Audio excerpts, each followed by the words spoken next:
बिस्मिल्लाहिर्रहमानिर्रहीम। अस्सलाम वालेकुम। फिजिक्स क्लास 10 चैप्टर नंबर है 20 न्यूक्लियर स्ट्रक्चर। आज हम इस चैप्टर का सेक्शन बी स्ट्रक्चर्ड क्वेश्चंस करेंगे। क्वेश्चन नंबर 1 है define the term radio activity. इसके पार्ट ए में आपको रेडियो एक्टिविटी की टर्म बयान करनी है और पार्ट बी है हमारे पास what do you mean by the term stable nucleus. Stable nucleus क्या होता है, इस टर्म को भी हमें एक्सप्लेन करना है। पार्ट सी है why are some elements radioactive but some are not. लेकिन कुछ एलिमेंट जो होते हैं वो रेडियो एक्टिव होते हैं और कुछ नहीं होते, तो हमें इसको एक्सप्लेन करना है कि ऐसा क्यों है। ठीक है, तो हम ये क्वेश्चन स्टार्ट करते हैं। क्वेश्चन नंबर 1 का पार्ट ए में हमें रेडियो एक्टिविटी डिफाइन करनी है। पहले मैं आपको समझा दूं, फिर मैं आपको बताऊंगी आपने लिखनी कैसे है। ऐसे एलिमेंट जिनके मासेस जो हैं 82 से ज़्यादा होते हैं, 82 से ग्रेटर होते हैं, वो अनस्टेबल होते हैं और वो स्टेबल होने के लिए जो है अपने अंदर से कुछ रेडिएशंस को इमिट करते रहते हैं। और ये जो रेडिएशंस होती हैं ये अल्फा बीटा या गामा रेज होती हैं। इस तरह रेडिएशंस का इमिट होना जो है ये कहलाता है रेडियो एक्टिविटी या नेचुरल रेडियो एक्टिविटी। ठीक है, अब मैं आपको पढ़ के बताती हूँ इसको लिखना कैसे है। The elements that has masses greater than 82 are unstable. ऐसे एलिमेंट जिनके मासेस 82 से ज़्यादा होते हैं वो अनस्टेबल होते हैं। दे इमिट रेडिएशंस और energy which is called natural radioactivity. तो वो अनस्टेबल होते हैं, अपने आप को स्टेबल करने के लिए वो एनर्जी को या रेडिएशंस को बाहर निकालते हैं। ये रेडिएशंस का इमिट करना जो है ये कहलाता है नेचुरल रेडियो एक्टिविटी। ये रेडिएशंस किस लिए होती है? ये रेडिएशंस स्टेबल होने के लिए होती है। इसके बाद हम लिखेंगे the phenomena of spontaneous disintegration of heavier nuclei into a lighter nuclei along with the emission of radiation alpha beta और gamma is called radioactivity. अच्छा, ये गामा मुझसे ना गलत बन गया था इसलिए मैंने नीचे लिख दिया है गामा। ठीक है, अल्फा बीटा और गामा रेस की इमिशन की वजह से हैवियर न्यूक्लियाई का लाइटर न्यूक्लियाई में कन्वर्ट हो जाना कहलाता है रेडियो एक्टिविटी। और हैवियर न्यूक्लियाई लाइटर न्यूक्लियाई में इसलिए कन्वर्ट होता है कि वो हैवियर न्यूक्लियाई जो होता है अनस्टेबल होता है, वो स्टेबिलिटी हासिल करने के लिए लाइटर न्यूक्लियाई में कन्वर्ट होता है और उसके लिए वो अल्फा बीटा और गामा रेस का इमिशन करता है। क्वेश्चन नंबर 1 का पार्ट बी में हमसे पूछा था कि स्टेबल न्यूक्लियाई क्या होते हैं, हमें ये बताने हैं। एक तो बहुत सिंपल सी बात है कि ऐसे एलिमेंट जिनके एटॉमिक मासेस 82 से कम होंगे वो जो होंगे स्टेबल होंगे। लेकिन क्यों स्टेबल होंगे ये भी हमें रीज़न देनी है। उसकी रीज़न ये है कि हर न्यूक्लियाई के अंदर 2 फोर्सेज होती हैं। देखें, न्यूक्लियाई हमें पता है हम जानते हैं न्यूक्लियस के अंदर जो है प्रोटॉन और न्यूट्रॉन एक साथ होते हैं। प्रोटॉन के ऊपर पॉजिटिव चार्ज होता है ना, तो एक प्रोटॉन दूसरे प्रोटॉन को रिपेल कर रहा होता है। वो रिपेल करने से उन दोनों के दरमियान एक फोर्स होती है जिसे कहते हैं हम इलेक्ट्रोस्टैटिक रिपल्सिव फोर्स। इस फोर्स की वजह से प्रोटॉन जो हैं एक दूसरे को रिपेल करके न्यूक्लियस से बाहर निकलने की कोशिश करते हैं। लेकिन एक और फोर्स होती है, वो होती है स्ट्रॉन्ग न्यूक्लियर फोर्स। वो स्ट्रॉन्ग न्यूक्लियर फोर्स जो होती है वो इस रिपल्सिव फोर्स के ऊपर जो होती है ओवरकम कर लेती है और प्रोटॉन्स को और न्यूट्रॉन्स को न्यूक्लियस के अंदर ही बाइंड करके रखती है। तो इससे हमें पता चला कि किसी भी न्यूक्लियाई के अंदर 2 फोर्सेस हैं, एक तो स्ट्रॉन्ग न्यूक्लियर फोर्स है और दूसरी जो है प्रोटॉन के साथ है इलेक्ट्रोस्टैटिक रिपल्सिव फोर्स। जब ये दोनों फोर्सेस इक्वल होती हैं, बैलेंस होती हैं, तो जो होता है वो न्यूक्लियाई स्टेबल रहता है और उसके अंदर से कोई इमिशन नहीं होता। तो ऐसा न्यूक्लियाई जिसके अंदर ये दोनों फोर्सेस जो हैं वो बैलेंस्ड हों वो कहलाता है स्टेबल न्यूक्लियाई। अब हम इसको लिखेंगे कैसे, ये देख लीजिए। There are 2 forces in the nucleus of an atom. किसी भी एटम के न्यूक्लियस के अंदर जो होता है 2 फोर्सेस होती हैं। First one is strong nuclear force which bind nucleons. पहली जो है वो स्ट्रॉन्ग न्यूक्लियर फोर्स होती है जो न्यूक्लियॉन्स को बाइंड करके रखती है न्यूक्लियस के अंदर। न्यूक्लियॉन्स का मतलब क्या हुआ? Proton plus neutron. प्रोटॉन और न्यूट्रॉन क्योंकि न्यूक्लियस के अंदर रहते हैं इसलिए इनको कहते हैं nucleons. And the second one is electrostatic repulsive force between proton to proton. और दूसरी जो होती है इलेक्ट्रोस्टैटिक की रिपल्सिव फोर्स होती है जो कि प्रोटॉन के साथ होती है। प्रोटॉन्स के ऊपर पॉजिटिव चार्ज होता है तो एक प्रोटॉन दूसरे प्रोटॉन को रिपेल कर रहा होता है, वो होती है रिपल्सिव फोर्स। तो हमने 2 फोर्सेस बता दी, एक न्यूक्लियर फोर्स है और दूसरी रिपल्सिव फोर्स है। If these 2 forces are balance the nuclei is stable.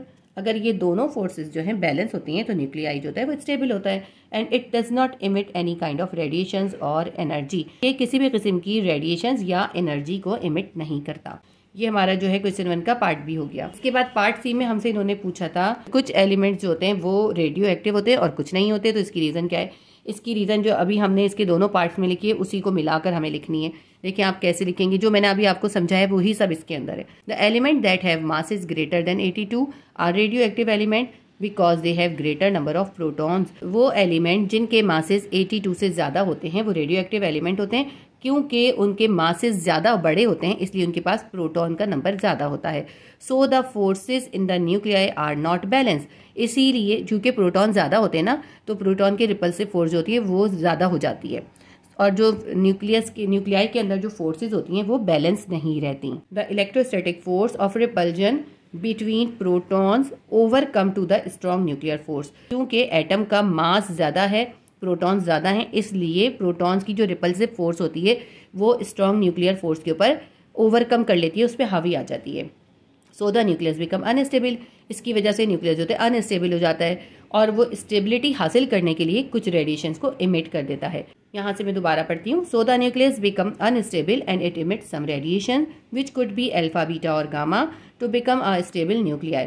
तो न्यूक्लियस जो होता है वो अनस्टेबल हो जाता है, और वो स्टेबिलिटी हासिल करने के लिए कुछ रेडिएशंस को इमिट करता है, और वो रेडिएशंस कौन सी होती हैं? अल्फा, बीटा या फिर gamma. The atoms which have masses lesser than 82 have balance between electrostatic repulsive force of proton and strong nuclear force। वो एटम जिनके मासेस 82 से कम होते हैं उनके प्रोटॉन की इलेक्ट्रोस्टैटिक रिपल्सिव फोर्स और स्ट्रॉन्ग न्यूक्लियर फोर्स जो होती हैं वो ये दोनों फोर्सेज जो होती हैं ये बैलेंस होती हैं। So they does not emit any kind of radiations naturally. इसीलिए नेचुरली वो किसी भी किस्म की रेडिएशंस को इमिट नहीं करते। They are called stable nuclei और एलिमेंट, और वो कहलाते हैं स्टेबल एलिमेंट या न्यूक्लियाई। क्वेश्चन नंबर 1 यहाँ पे कंप्लीट हो गया। इसके बाद हम क्वेश्चन नंबर 2 करेंगे। The uranium isotope U92-238 with atomic masses nucleon number 238 and atomic number is 92। इन्होंने यूरेनियम का एक ऐसा आइसोटोप दिया है जिसका एटॉमिक नंबर यानी Z तो 92 है और उसका मास जो है 238 है। ठीक है, इसके उन्होंने हमसे कुछ क्वेश्चन पूछे हैं, वो हमें बताने हैं। पहला क्वेश्चन जो है पार्ट ए है हमारे पास, स्टेट द न्यूक्लियन नंबर। आपको इसमें न्यूक्लियन नंबर बताना है। किसी भी एटम के का जो भी एटॉमिक मास होता है वही उसका न्यूक्लियन नंबर होता है। तो इसका जो एटॉमिक मास है वो इसका न्यूक्लियन नंबर होगा। इसका एटॉमिक मास क्या है? इसका एटॉमिक मास है 238, तो इसका न्यूक्लियन नंबर भी 238 होगा। क्योंकि प्रोटॉन और न्यूट्रॉन जो होते हैं न्यूक्लियस के अंदर एक साथ रहते हैं, तो उन दोनों को कहते हैं हम न्यूक्लियन। तो न्यूक्लियन नंबर यानी कि प्रोटॉन और न्यूट्रॉन को कंबाइन करके जो नंबर आता है वो कहलाता है उसका एटॉमिक मास। तो इसमें जो है न्यूक्लियन नंबर या एटॉमिक मास क्या है? इसका है 238। तो पार्ट ए के अंदर आंसर आएगा न्यूक्लियन नंबर इज 238। इसके बाद जो है पार्ट बी है, uranium 238 nuclide decays to form a thorium nuclide. Uranium का 238 न्यूक्लियाइड जो है वो डिके होता है, उससे थोरियम का न्यूक्लियाइड बनता है by emission of an alpha particle, और इसके अंदर से अल्फा पार्टिकल का इमिशन होता है। तो हमें उसके बाद ये आंसर्स देने हैं। सबसे पहले ये समझ लीजिए कि यूरेनियम 238 का डिके हो रहा है, और वो डिके जो हो रहा है उसके अंदर अल्फा पार्टिकल जो है उनका इमिशन हो रहा है और थोरियम बन रहा है। पहले पार्ट सी देख लेते हैं। Complete the nuclear equation of the uranium decay. जो ये यूरेनियम का डिके हो रहा है ना पार्ट बी में, इन्होंने कहा है इसकी आपको इक्वेशन भी लिखनी है। अब मैं आपको पहले जो है इसका पार्ट सी कराऊंगी, क्योंकि जब आपको इसकी इक्वेशन लिखनी आती होगी तो आपको ये सारे आंसर, इसके पार्ट बी के तमाम आंसर खुद ब खुद आ जाएंगे। तो क्वेश्चन नंबर 2 के अंदर हम सबसे पहले इसकी इक्वेशन लिखेंगे। पहले मैं आपको जनरल इक्वेशन बता दूं, जब भी अल्फा पार्टिकल का डिके होता है तो जनरल इक्वेशन क्या होती है। ठीक है, तो देखें ये x जो है समझ लें कोई भी हमारे पास आइसोटोप है, और ये z उसका एटॉमिक नंबर है, a उसका एटॉमिक मास है। तो इसका जब इसका अल्फा डिके हुआ तो क्या होगा? इसका जो वाटर न्यूक्लियाई बनेगा उसके अंदर जो है z में 2 प्रोटॉन जो है वो कम हो जाएंगे। इसका एटॉमिक नंबर जो है उसमें 2 प्रोटॉन कम हो जाएंगे, और एटॉमिक मास के अंदर 4 कम हो जाएगा। क्यों? क्योंकि 2 प्रोटॉन और 2 न्यूट्रॉन, तो 4 हो गया ना। तो एटॉमिक मास यानी A जो है वो 4 कम हो जाएगा, और एटॉमिक नंबर यानी Z जो है वो 2 कम हो जाएगा, और अल्फा पार्टिकल निकलेंगे और एनर्जी निकलेगी। ठीक है, तो ये तो इसकी जनरल इक्वेशन है। इस जनरल इक्वेशन से ही हम इस यूरेनियम की थोरियम बनने वाली इक्वेशन लिखेंगे। तो यूरेनियम का एटॉमिक नंबर यानी Z कितना है? 92, और एटॉमिक मास यानी A कितना है? 238। तो यहाँ पे अल्फा का डिके हो रहा है। ठीक है, अल्फा डिके होगा तो इससे बनेगा थोरियम। तो अभी मैंने आपको बताया था ना कि जब अल्फा का डिके होता है तो मास जो होगा 4 कम हो जाएगा, और एटॉमिक मास जो होगा वो 4 कम हो जाएगा, और एटॉमिक नंबर जो है वो 2 कम हो जाएगा। तो 92 में से 2 माइनस कर दें तो एटॉमिक नंबर हो जाएगा 90, और 238 में से आप 4 माइनस कर दें तो हो जाएगा 234। तो ये हमारा थोरियम बन गया जिसका एटॉमिक नंबर 90 है और एटॉमिक मास जो है 234 है। तो ये थोरियम बनेगा, और अल्फा पार्टिकल निकलेंगे जिसको हम कहते हैं हीलियम न्यूक्लियाई, और एनर्जी इमिट होगी। ठीक है, तो ये हमारी इक्वेशन हो गई आइसोटोप यूरेनियम 238 के लिए। इस क्वेश्चन का जो पार्ट सी था जिसमें इन्होंने हमसे कहा था आइसोटोप यूरेनियम 238 के इस रिएक्शन की आप इक्वेशन लिखें, तो ये है उसकी इक्वेशन। ये मैंने आपको समझाने के लिए बताई है जनरल इक्वेशन, इसी से आपको समझ में आएगा, लेकिन आपने लिखनी जो है वो सिर्फ ये वाली लिखनी है। ठीक है, ये आपका पार्ट सी का आंसर है। अब पार्ट बी में देखें क्वेश्चन कौन कौन से पूछे थे। हम क्वेश्चन पढ़ते जाएंगे और उसके आंसर आपको बताते जाएंगे। पार्ट बी के अंदर जो पहला पार्ट था उन्होंने पूछा था the proton number of an alpha particle. Alpha particle के अंदर जो है प्रोटॉन नंबर कितना है। तो अल्फा पार्टिकल जो होता है वो हीलियम होता है, हीलियम का न्यूक्लियाई, और हीलियम के अंदर कितने प्रोटॉन होते हैं, हीलियम के अंदर 2 प्रोटॉन होते हैं। हीलियम की अगर हम सिंबल लिखते हैं तो वो होगी He2 और 4। ये 2 जो है इसका एटॉमिक नंबर है और 4 जो है इसका एटॉमिक मास है हीलियम का। तो ये जितना एटॉमिक नंबर होता है वही नंबर ऑफ प्रोटॉन होता है। तो इसलिए अल्फा पार्टिकल के अंदर जो है 2 प्रोटॉन होंगे। हम इसका आंसर क्या लिखेंगे, the alpha particle are the helium nuclei, they have 2 proton. मैं आपको इसका सिर्फ एक एक वर्ड आंसर भी लिखवा सकती थी, लेकिन मैं आपको समझा के कर रही हूँ ताकि आपको पता हो कि आपने किस तरह से ये आंसर लिखे हैं। ज़रूरी तो नहीं है ना कि यही क्वेश्चन इसी तरह से आए, क्वेश्चन चेंज होकर भी आ सकते हैं ना। अगर आपको समझ में आता होगा तभी आप उसको सही तरह कर सकते हैं। तो पार्ट 1 का हमने आंसर लिख दिया, proton in alpha are 2। Alpha के अंदर जो है 2 प्रोटॉन होते हैं क्योंकि अल्फा जो है हीलियम का न्यूक्लियाई होता है। इसके बाद पार्ट 2 पूछा था the nucleon number of an alpha particle. इसी अल्फा पार्टिकल या हीलियम के अंदर जो है न्यूक्लियन नंबर कितना होगा। आपको पता है ना न्यूक्लियन नंबर क्या होता है, total number of proton and neutron यानी एटॉमिक मास ए। न्यूक्लियन नंबर होता है एटॉमिक मास या ए। तो अल्फा के अंदर जो है यानी हीलियम के अंदर कितना एटॉमिक मास है, 4। तो हम क्या लिख देंगे, 4, 2 proton and 2 neutron. The nucleon number in alpha is 4। Third part इन्होंने पूछा था the proton number of thorium. Thorium के अंदर कितने प्रोटॉन होंगे। देखें ये बना है हमारा थोरियम, तो आप थोरियम के अंदर देखें कि इसका एटॉमिक नंबर कितना है। जितना एटॉमिक नंबर होता है वही प्रोटॉन होते हैं, वही Z होता है, और Z जो होता है नंबर ऑफ प्रोटॉन होते हैं। तो थोरियम का एटॉमिक नंबर या Z है 90, तो थोरियम के अंदर 90 प्रोटॉन होंगे। हम आंसर लिखेंगे प्रोटॉन इन थोरियम आर 90। उसके बाद इन्होंने पूछा nucleon number of thorium isotope form. ये जो थोरियम का आइसोटोप बना है इसके अंदर न्यूक्लियन नंबर यानी उसका एटॉमिक मास आपको बताना है। तो एटॉमिक मास कितना है, 234। हम लिखेंगे न्यूक्लियन नंबर इन थोरियम यानी A इज इक्वल्स टू कितना है, 234। हमने लिख दिया 234। यहाँ पे हमारा क्वेश्चन नंबर 2 भी कंप्लीट हो गया। क्वेश्चन नंबर 3 है a radio active rock emits gamma rays. एक रेडियो एक्टिव रॉक है जिसके अंदर से गामा रेज का इमिशन हो रहा है। A demonstrator plans to experiment to show that the emission of gamma rays is random. तो एक डेमोन्स्ट्रेटर ने प्लान करा कि वो एक्सपेरिमेंट के जरिए शो करेगा कि ये जो गामा रेज का इमिशन हो रहा है ये रैंडम है। क्वेश्चन नंबर 3 के पार्ट ए में हमसे पूछ रहे हैं state the random nature of radio active decay. Radio active decay की जो रैंडम नेचर है वो आपको डिफाइन करना है। और पार्ट बी में describe what is meant by a gamma ray, gamma ray को डिस्क्राइब करना है।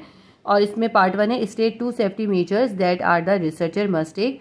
रेडिएशन से बचने के लिए रिसर्चर्स को जो सेफ्टी मेजर्स लेने चाहिए उनमें से कोई 2 आपको बताने।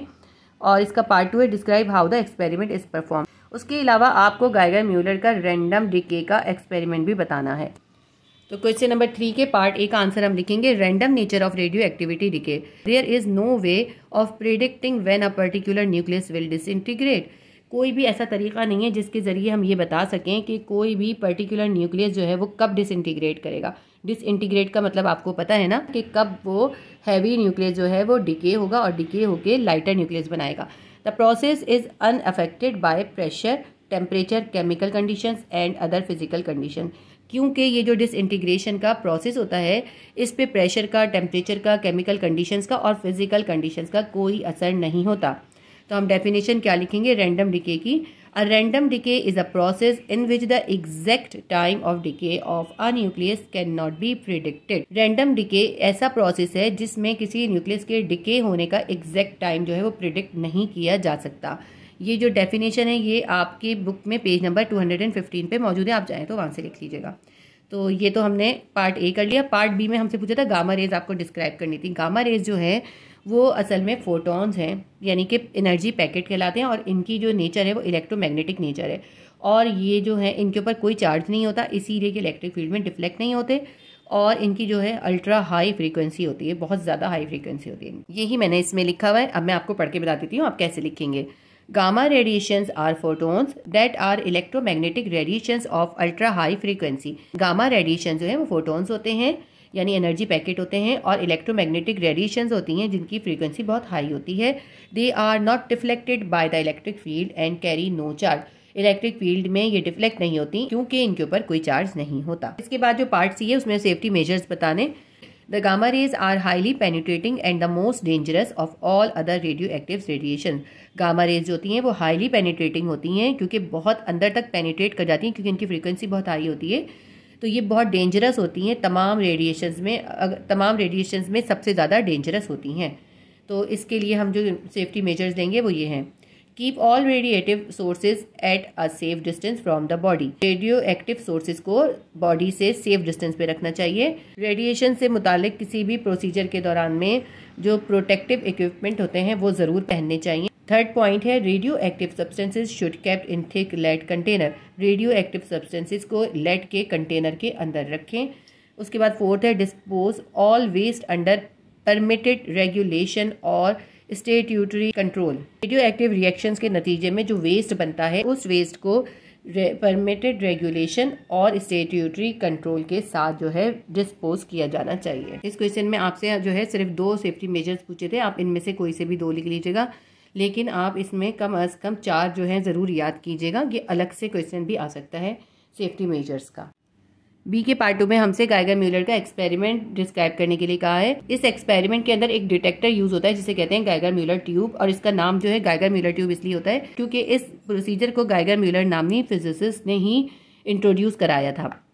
तो ये जो गाइगर म्यूलर ट्यूब होती है इसको रेडियो एक्टिव सोर्स के पास रख देते हैं और फिर उसमें से जितने एटम जितने टाइम के हिसाब से डिके हो रहे होते हैं उसको नोट करते रहते हैं। रेडियो एक्टिव सब्सटेंस के अंदर से जो डिके हो रहा होता है उसके अंदर जो जितने टाइम के अंदर जितना चेंज आ रहा होता है उसको नोट कर लेते हैं और उसके दरमियान एक ग्राफ प्लॉट करते हैं। उस ग्राफ के जरिए जो है बहुत क्लियरली पता चल जाता है कि जब ये रेडियो एक्टिव सब्सटेंस डिके हो रही थी तो इसका रेट जो था डिके होने का कितने टाइम के इंटरवल के अंदर ज्यादा हो रहा था और कितने टाइम में कम हो रहा था। ठीक है, अब मैं आपको ये बताती हूँ आपने लिखना कैसे। A detector like a Geiger Muller GM tube can demonstrate the random nature by observing the count rate of radioactive disintegration. एक ट्यूब होती है गाइगर म्यूलर ट्यूब, वो डिटेक्टर होता है, उसके जरिए जो है हम किसी रेडियो एक्टिव सब्सटेंस के अंदर जो रैंडम डिके हो रहा होता है उसका जो काउंट रेट होता है वो हम डेमोस्ट्रेट कर सकते हैं। When a GM tube is placed near a radio active source, जब GM ट्यूब को रेडियो एक्टिव सोर्स के पास रख देते हैं, द काउंट आर इरेगुलर, तो उसमें से जो डिके हो रहा होता है ना वो इरेगुलर होता है। क्योंकि देखिए कोई अगर हमारे पास सब्सटेंस है, कोई सैंपल है, तो उसके अंदर बहुत सारे एटम होंगे, तो तमाम एटम जो है एक ही वक्त में एक साथ जो है डिके नहीं होंगे। कभी जो होंगे कुछ एटम डिके हो रहे होंगे, कभी कुछ एटम डिके हो रहे होंगे, तो उनका जो काउंट होता है ना वो इरेगुलर हो रहा होता है। Each count represent a decay of N unstable nuclear, और जब जो उसका काउंट को नोट करते रहते हैं और हर काउंट ये बताता है कि एक अनस्टेबल न्यूक्लियर जो है डिके हो रहा है। The variation of count rate over time of a sample radio active source is plotted on the graph. तो उस रेडियो एक्टिव सब्सटेंस के डिके में जो काउंट रेट जितने टाइम में चेंज हो रहा होता है उसको ग्राफ पे प्लॉट कर लेते हैं। यहाँ पे यू काट के वी कर लीजिएगा। We can see the fluctuation in count rate against time, और फिर हमें इस ग्राफ के जरिए पता चल जाएगा कितने टाइम के अंदर जो डिके का जो रेट है वो ज़्यादा हुआ है या कम हुआ है, उसमें कितनी फ्लक्चुएशन या चेंज आया है। इसके बाद जो है आप यहाँ से लिखिएगा, it can be conclude from the experiment that, इस एक्सपेरिमेंट से जो हमें कंक्लूजन निकलता है वो ये है। फर्स्ट पॉइंट है the time of each decay can not be predicted. Her decay का टाइम हम प्रिडिक्ट नहीं कर सकते, हमें नहीं पता कि किसी सैंपल में कब कितने एटम जो है वो डिके होंगे और कितने टाइम के वक्फे से उनका डिके होने का रेट बढ़ जाएगा या कितने टाइम के हिसाब से डिके जो है वो कम हो जाएगा। पॉइंट 2 है the direction in which radiation is emitted is not possible to determine, और ये जो रेडिएशन इमिट हो रही होती हैं इनकी डायरेक्शन को भी डिटरमाइन करना पॉसिबल नहीं है, हम उनकी डायरेक्शन भी पहले से नहीं बता सकते। तो यहाँ तक आपका क्वेश्चन नंबर 3 कंप्लीट हो गया। क्वेश्चन नंबर 4 है the nuclide notation for 2 isotopes of carbon is C612 and C614. Carbon 14 decay by beta emission to a stable isotope of nitrogen. तो इन्होंने कहा है कि देखिए कार्बन के 2 आइसोटोप हमें दिए, कार्बन का C612 दिया और C614 दिया है। इन्होंने कहा ये जो C614 है इसके अंदर से बीटा का इमिशन होगा, बीटा डिके होगा, ये डिसइंटीग्रेट होकर स्टेबल आइसोटोप बना लेगा नाइट्रोजन का। इस क्वेश्चन के पार्ट 3 में हमें इस पूरे रिएक्शन की जो है इक्वेशन बना के बतानी है, और उसके अलावा पार्ट ए और बी में जो क्वेश्चन है वो अब हम पढ़ लेते हैं। Which nuclide of carbon is state what reason, stable isotope, radioisotope. हमें बताना है कि ये जो कार्बन है ये स्टेबल आइसोटोप है या रेडियो आइसोटोप है। उसके बाद पार्ट बी में हमसे पूछा है what is meant by a beta particle, beta particle define करना है। और पार्ट सी में हमसे कहा है the nuclear equation of carbon 14 decay to a nitrogen 14 by beta decay. आपने वो न्यूक्लियर इक्वेशन बना के बतानी है जिसमें कार्बन 14 में से बीटा का डिके होता है और वो नाइट्रोजन 14 में कन्वर्ट हो जाता है। पार्ट ए में हमसे इन्होंने कहा था आपको बताना है कार्बन जो है कैसा न्यूक्लियाइड है। तो हमें 2 कार्बन के न्यूक्लियाइड दिए थे, इसमें C612 दिया था और C614 दिया था। तो हम बताएंगे कि इसमें से कौन सा स्टेबल है और कौन सा रेडियो एक्टिव है।